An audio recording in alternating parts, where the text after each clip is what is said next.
नमस्कार, मी शिल्पा संजीवनीमध्ये आपल्या सर्वांचं मनपूर्वक स्वागत करते। आजचा आपला विषय आहे मानदुखी, कंबरदुखी आणि गुडघेदुखी आणि यावर करण्यात येणारे बाह्योपचार। आपल्याला आतापर्यंत माहिती आहे की बाह्योपचार म्हणजे काय, तर बाहेरून केले जाणारे उपचार। पण खरंच जेव्हा आपल्याला डॉक्टर ऑपरेशनचा पर्याय सुचवत असतात किंवा कधी-कधी आपल्याला जे असह्य वेदना होत असतात की जेणेकरून आपल्याला कुठल्याही लग्न समारंभामध्ये किंवा आपल्या घरगुती कार्यक्रमामध्ये भाग घेता येत नाही। कारण काय असतं, तर आज माझी कंबरच दुखते, मला उठताच येत नाहीये, गुडघे दुखतात, मला चालताच येत नाही। खरंच ह्या गोष्टी जेव्हा आपल्या आयुष्यामध्ये घडत असतात तेव्हा मात्र आपण डॉक्टरांकडे धाव घेतो। डॉक्टर आपल्या वेदनाशामक औषधे देतात, कधी-कधी ऑपरेशनचा पर्याय सुचवतात। मग अशा वेळी जर आपण बाह्योपचारांची मदत घेतली तर नेमका आपल्याला किती फायदा होऊ शकतो? खरंच या बाह्योपचारांची गरज आजच्या काळाची गरज म्हणून ओळखली जाऊ शकते का? ह्या सगळ्यांची आज आपण माहिती करून घेणार आहोत। आज आपल्याबरोबर आहेत बाह्योपचार तज्ञ रमाकांत देवरुखकर। सर, तुमचं मनपूर्वक स्वागत। नमस्कार। आणि या बरोबरीनेच आज आपल्याबरोबर आहेत डॉक्टर प्रीतम मिरकर, आपण त्यांचं देखील स्वागत करूया। सर, संजीवनीमध्ये तुमचं मनपूर्वक स्वागत। तुमच्या मनामध्ये अर्थात जे काही प्रश्न असणार आहेत की मानदुखी, कंबरदुखी आणि गुडघेदुखी या तिन्ही दुखींवरती बाह्योपचारांची जर तुम्हाला मदत घ्यायची असेल तर ते नेमके कोणते बाह्योपचार असले पाहिजेत याबद्दल तुम्ही माहिती नक्कीच करून घ्या। पण तुमच्या मनातील प्रश्न थेट आता सरांना विचारू शकता। यासाठी तुम्हाला आपला फोन नंबर लागेल। आपला फोन नंबर आहे 66843333। मुंबई बाहेरील सगळ्या प्रेक्षकांनी 022 # कोड लावायचं आहे। चला तर कार्यक्रमात सुरुवात करूया। सर, तुमच्यापासून मी पहिल्यांदा सुरुवात करते। नेमका आजचा जो आपला विषय आहे की बाह्योपचार आणि ह्याच्यावरती जे आपल्या काही दुखी आहेत म्हणजे आपल्या मणक्यांचे आजार आहेत त्याबद्दल आपण हळूहळू माहिती करून घेऊया। पण मुळातच बाह्योपचार ही आजच्या काळाची गरज का बनू लागली हे जरा सांगता का? अगदी बरोबर म्हणालात की आजच्या काळामध्ये बाह्योपचाराची खूप गरज आहे। कारण आज जर पाहिलं आपण ह्या दशकामध्ये किंवा ह्या गेल्या 15 वर्षामध्ये मानदुखी, कंबरदुखी आणि गुडघेदुखीचं प्रमाण अतिशय वाढलेलं आहे। त्यापूर्वी इतकं प्रमाण नव्हतं। म्हणजे आम्ही गेले 30 वर्ष जेव्हा आम्ही काम करतोय तर त्यापूर्वी 30 वर्षांपूर्वी इतकं प्रमाण आम्हाला दिसायचं नाही। पण हल्ली इतकं प्रमाण वाढलेलं आहे। आणि काय होतं की आपल्याला जर वेदना झाल्या ना तर आपण काय करतो की सरळ आपण पेन किलर्स खातो। पेन किलर्सने या वेदना पूर्णपणे जाऊ शकत नाही। एखाद दिवस, 4 दिवस, 8 दिवस आपल्याला बरं वाटतं, पण दुखणं काही बरं होत नाहीये। आणि मग काय होतं की या पेन किलर्सचा आपल्याला त्रास होतो। दुसरे उपाय आपण करू शकत नाही। वेदना असताना, सूज असताना आपण व्यायाम नाही करू शकत। आपण व्यायाम करायला बंदी असते, आपल्याला बेड रेस्ट करायला सांगण्यात येते। आणि मग अशा अवस्थेमध्ये आपण करणं तरी काय, म्हणजे आपल्याला कळत नाही की नक्की काय करायचं। अनेक सल्ले आपल्याला देण्यात येतात की हे करून पहा, ते करून पहा, ही औषधं करा, या डॉक्टरांना भेटा, पण कुठेही आपल्याला उपाय सापडत नाही आणि आपण निराश होतो। आणि मग आपल्याला लक्षात घ्यायला पाहिजे की अशा वेळी बाह्योपचार म्हणजे शरीराच्या बाहेरून केली जाणारी जी उपचार पद्धती ती अतिशय लाभदायक आहे आणि ती आता ही काळाची गरज आहे। कारण बाह्योपचाराने शरीरामध्ये एकाच वेळी वेगवेगळ्या आजारांवर ट्रीटमेंट करता येते। म्हणजे एकाच वेळी आपल्याला मानदुखी, कंबरदुखी, गुडघेदुखी किंवा इतरही काही पोटाचे आजार असतील किंवा इतरही काही मेटाबॉलिक डिसऑर्डर असतील तर त्यांना सुद्धा आपल्याला ट्रीटमेंट एकाच वेळी देता येते। आणि शरीराच्या बाहेरून असल्यामुळे कुठल्या प्रकारचे साईड इफेक्ट नाहीयेत। आजारग्रस्त भागावर आपल्याला सरळपणे ट्रीटमेंट करता येते, डायरेक्ट ट्रीटमेंट करता येते। त्याचा तो एक फायदा आहे। आणि ह्या उपचार पद्धती आपण प्राचीन विद्यांचा अभ्यास करून घेतलेला आहे। म्हणजे ज्या प्राचीन, अतिप्राचीन विद्या आहेत, जसं आपल्या भारताचे काही विद्या आहेत, चीनी विद्या आहेत, चायनीज मेडिसिन, ह्या सर्व विद्यांचा अभ्यास करून त्याचं कॉम्बिनेशन्स करून आपल्या चिकित्सा केंद्रामध्ये वापरलं जातं। आणि हे गेली 30 वर्ष अनेक हजारो रुग्णांवर जे वापरलं गेल्यामुळे ते सिद्ध झालेलं की नक्की माहित आहे की काय करायला पाहिजे। आणि तुम्ही जसं म्हणाल की काळाची ही गरज आहे आणि लोक म्हणजे आज हल्ली पेशंट्स ह्या बाह्योपचारांना प्रथम पसंती द्यायला लागलेत। पूर्वी असं व्हायचं नाही। पूर्वी काय करायचं की सगळे उपाय थकले की मग लोक ह्या बाह्योपचारांकडे यायचे, पण आता प्रथम बाह्योपचाराला पसंती द्यायला लागले। त्यामुळे ही चांगली सुधारणा आहे असं आपण म्हणू। नक्कीच। डॉक्टर, मी तुमच्याकडे वळते। जेव्हा आपण मानदुखीचा विचार करतो तर मानदुखीची नेमकी कारणं आपल्याला काय दिसून येतात? तुम्ही देखील चिकित्साबरोबर अनेक वर्ष आहात, आपण ह्या बरोबरीने बाह्योपचार देखील त्यांना देत असतो।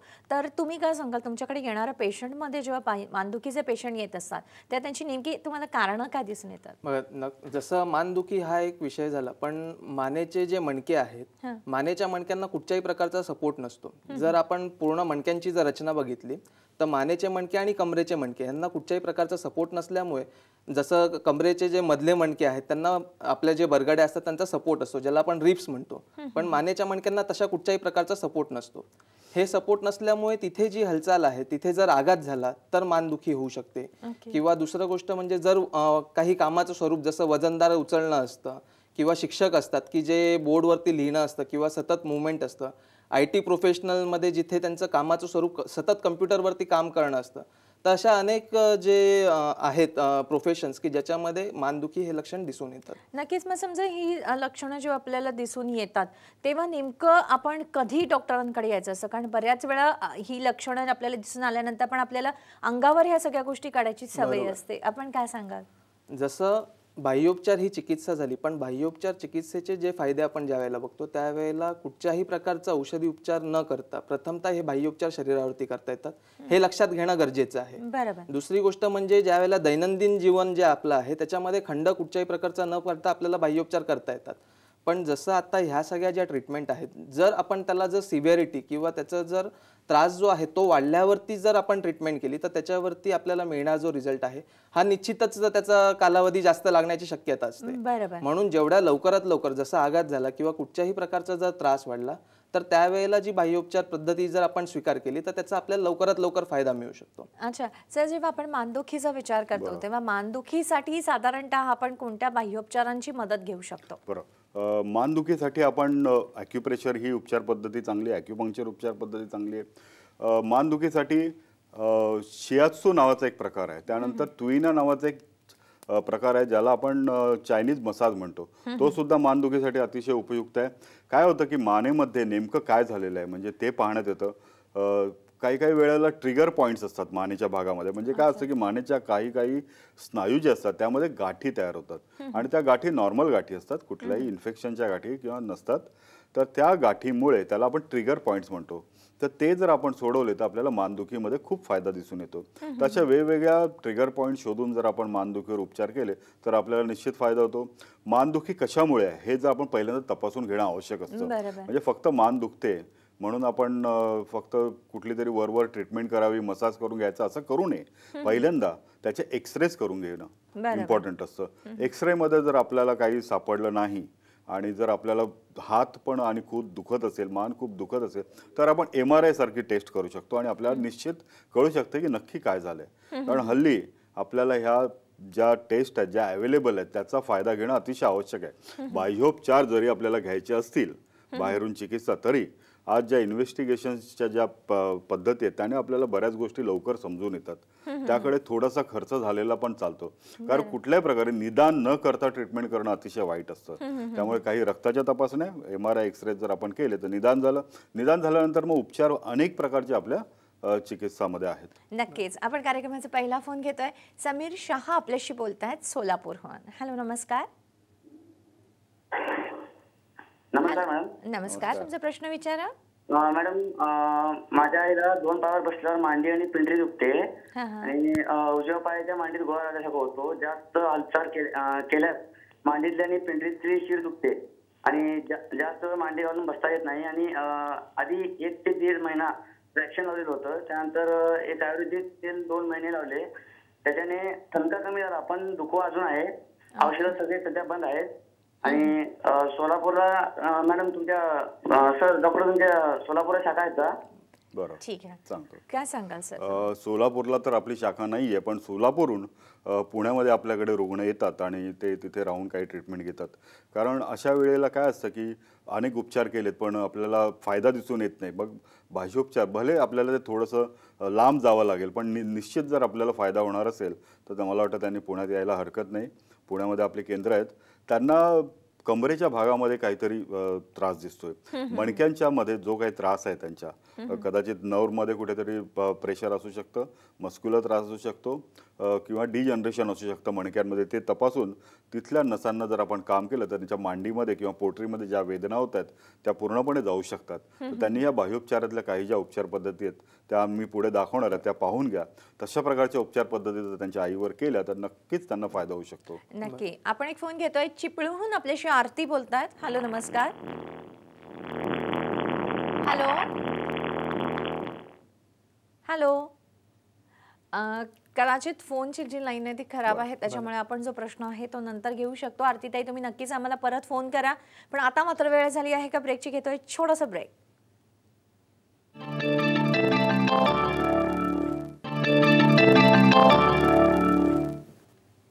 ब्रेकनंतर पुन्हा एकदा आपल्या सर्वांचं मनपूर्वक स्वागत. आज आपण माहिती करून घेत आहोत ती मानदुखी, कंबरदुखी आणि गुडघेदुखीसाठी बाह्योपचार आपल्याला नेमके कोणते करता येऊ शकतात, यावरच आपल्याला मार्गदर्शन करत आहेत रमाकांत देवरुखकर आणि डॉक्टर प्रीतम निरकर. तुमच्या मनामध्ये जे जे काही प्रश्न असतील ते तुम्ही नक्कीच विचारा. पण आता जसं सर आपण मानदुखीची, मी आता डॉक्टर तुमच्याकडे वळते, जशी आपण मानदुखीची कारणं जाणून घेतलीत तर ह्याचप्रमाणे कंबरदुखीची देखील बरीच कारणं आहेत किंवा आपल्याला काही लक्षणं आढळून येतात, याबद्दल सांगता का? मग आपण उपचारांकडे वळूया. बघा, जसं मानदुखी आणि कंबरदुखीचं सांगितलं की मणक्यांचा जो सपोर्ट नसतो, तसंच आपल्या कमरेला देखील जो सपोर्ट असतो तो डायरेक्टली वजन पूर्ण शरीराचं जे डिस्ट्रीब्युशन असतं ते मानेकडनं कमरेकडे, कमरेतनं खाली खुब्याकडे, खुब्यातनं मांड्या आणि मांड्यातनं खाली गुडघ्यांकडे, पायाकडे जात असतं. ज्या वेळेला आपल्या शरीराचं अतिरिक्त वजन होतं त्यावेळेला त्यांचं जे वजनाचा जो भार आहे त्याचं डिस्ट्रीब्युशन व्यवस्थित न झाल्यामुळे पूर्ण शरीराचा जो भार आहे तो पायावरती येतो. आणि त्याचप्रमाणे जर कंबर खाली वाकून जर काही उचलणं किंवा खाली वाकून जे काम असतं त्याच्यामध्ये जर त्रास निर्माण झाला, जर मसल कुठच्या प्रकारे पुल केले गेले, जर कमरेमध्ये कमरेचे जे स्नायू असतात त्याच्यामध्ये जर ट्रिगर पॉईंट जर तयार झाले असतील तर अशा प्रकारे आपल्याला कंबरदुखीची जी काही कारणं आहेत ती दिसून येतात. अच्छा, मग साधारणतः जसं आपण बघत आहोत किंवा ती स्लिप डिस्क होते किंवा काही वेगवेगळी कारणं असतात, तर हे जी कारणं आहेत तर ह्याच्यासाठी म्हणून प्रत्येकाने सावध झालं पाहिजे. तर ही कारणं आपल्याला कोणत्या वयामध्ये उद्भवू शकतात? मग जसं आता आम्ही एवढे प्रॅक्टिस करतोय तर त्या याच्यामध्ये वयाचं एक असं अट नाहीये की त्यांना एक 5 वर्षाचा आहे किंवा 10 वर्षाचा, 50 वर्षाचा, 80 वर्षाचा आहे. पण जसं वयोमानानुसार होतं त्या जसं कामाचं स्वरूप असतं प्रत्येकाचं, आता त्याला ऑक्युपेशनल हजार्ड्स किंवा लाईफ स्पॅन हजार्ड्स आपण जे म्हणतो त्यामध्ये त्यांचं कमरेचं दुखणं हे येतच असतं. तर त्याला वयाची अशी स्पेसिफिक अट नाहीये. जर आता आपण बघितलं तर ही मणक्यांची रचना आहे अशा प्रकारे, आणि जी मणक्यांची रचनेमध्ये जर आपण बघितलं तर हे जी डिस्क आहे ही नॉर्मलाइज डिस्क आहे, ज्याच्यामध्ये ज्या वेळेला प्रेशर येतं त्या प्रेशरमुळे ती जी गादी आहे ती आपण गादी सरकली जाते असं म्हणतो. सो त्या प्रकारेच हे जे दुखणं आहे जास्त वाढत जातं. जसं हर्निएटेड डिस्क आहे किंवा जे बल्ज आहे, डिस्क बल्ज आहे, तर ह्या गोष्टी डिस्कमध्ये जे असतात, मणक्यांमध्ये जे असतात त्याच्यामुळे आपल्या नर्व्हजवरती येणारं प्रेशर आणि ह्या गोष्टींमुळे कंबरदुखी जास्तीत जास्त वाढायला सुरुवात होते. नक्कीच सर, जेव्हा मानदुखी आणि कंबरदुखी हे एकाच वेळी होऊ शकतात का? कारण बऱ्याच वेळा तुमच्याकडे असं पेशंट येत असतील की त्यांचं काहीच ठीक नसतं, त्यांना सगळंच असतं, मानदुखी असते, कंबरदुखी असते, गुडघेदुखी असते. तर अशा वेळी आपण उपचार काय करतात ते जाणून घेऊया. पण सर, मग गुडघेदुखीची कारणं जर सांगितली तर मला असं वाटतं की प्रेक्षकांच्या नेमकं लक्षात येईल की कधी आपण बाह्योपचार घेऊ शकतो. बघा, जर गुडघेदुखीबद्दल आपण स्पेसिफिक म्हणायचं झालं तर गुडघेदुखी हा गुडघा जर आपण म्हटलं तर हा शरीराचा सगळ्यात महत्त्वाचा मुख्य जॉईंट आहे, ज्याला आपण सायनोव्हियल जॉईंट म्हणतो. त्याची रचना कशी असते तर त्याची रचना ही जी आहे ही पूर्ण आपले मांडीचा स्नायू, मांडीचे जे बोन्स आहेत ज्याला आपण फिमर म्हणतो, आणि खाली 2 बोन्स असतात ज्याला आपण रेडियस आणि अल्ना म्हणतो. याच्यामध्ये जी आपण वाटी म्हणतो, ह्या वाटीच्या साह्याने हे 3 बोन आणि वाटी ह्या साह्याने तो जॉईंट जो आहे तो बनलेला असतो. ज्या वेळेला गुडघ्यांवरती प्रेशर येतात, गुडघ्यांवरती प्रेशर कशामुळे येतं तर जसं की पूर्ण शरीराचा भार गुडघ्यांवरती आला की गुडघ्यांची झीज सुरू होते, वयोमानानुसार आलेली झीज, त्याचप्रमाणे संधिवात, आमवात, युरिक ॲसिडचं शरीरामध्ये प्रमाण जास्त झालं की ते गुडघ्यांच्यासाठी ठिकाणी जे युरिक ॲसिड जमा होत राहतं आणि त्याच्या घर्षणामुळे मग युरिक ॲसिड तिथे जमल्यावरती त्या सांध्यांची झीज सुरू व्हायला लागते.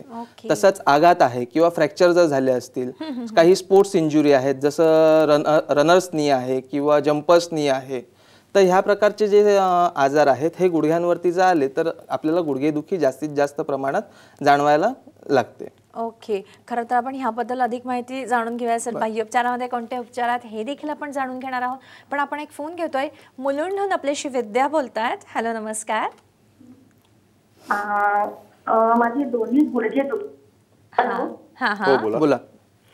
माझे दोन्ही माझे वय 64 आहे आणि दोन्ही गुडघे आणि पाय खूप दुखतात आणि हल्ली जरा फिरणं वगैरे झालं त्यामुळे जास्तच दुखायला लागले. तर एक्सरे काढलेला आहे त्यात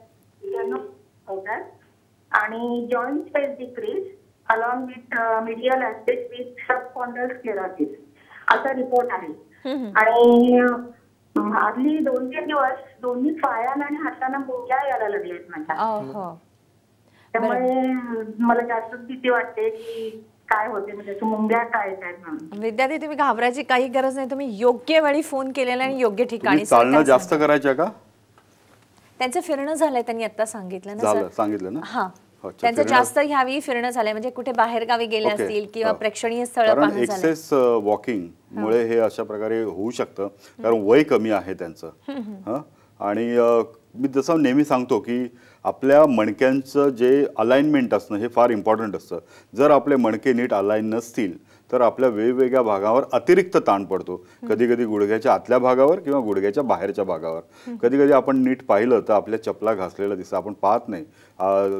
अनेक जणांनी मला वाटतं अधूनमधून आपल्या चपलांचं निरीक्षण करणं आवश्यक आहे की आपली चप्पल कुठल्या भागामध्ये घासली जाते का. जर तसं असेल तर आपल्याला लगेच आपल्याला तपासून घेणं आवश्यक आहे की आपल्याला नक्की काय झालंय. बाह्योपचार केंद्रामध्ये अशा प्रकारची सोय आहे की आपलं शरीर तपासून घेऊन आपल्याला नक्की आपण फिट आहोत की नाही हे आमच्याकडे आल्यानंतर आपण तपासतो की शरीर आपलं नीट अलाइन आहे की नाही. म्हणजे तेवढी तपासणी करून सुद्धा लोक जाऊ शकतात आपल्याकडे. म्हणजे ट्रीटमेंट घ्यायचीच पाहिजे अशी काही गरज नाही, फक्त फिटनेस चेक करण्यासाठी येतात. तर अशा वेळी जसं आता त्यांचं बघा, त्यांना हाताला पण मुंग्या यायला लागल्यात, म्हणजे यामध्ये त्यांचे मणके इन्व्हॉल्व्ह झालेले आहेत, म्हणजे मानेपासून कमरेपर्यंतचे. तर त्या मणक्यांची चिकित्सा जर केली तर गुडघ्यावर जो आता ताण पडतोय तो ताण कमी होईल. गुडघ्यावर जो अतिरिक्त ताण पडायला लागला आणि गुडघ्याच्या मिडियल साईडला त्यांना घर्षण होऊन आतमध्ये स्क्लेरोसिस झालेलं आहे. तर यासाठी बाह्योपचार त्यांना घेणं आवश्यक आहे. वय कमी आहे, ते लवकरात लवकर बरे होऊ शकतात. आणि ठाण्यामध्ये तशी सोय आहे, त्यांना जवळ राहतात मुंबईतच. तर त्यांनी नक्कीच बाह्योपचाराचा उपयोग करावा.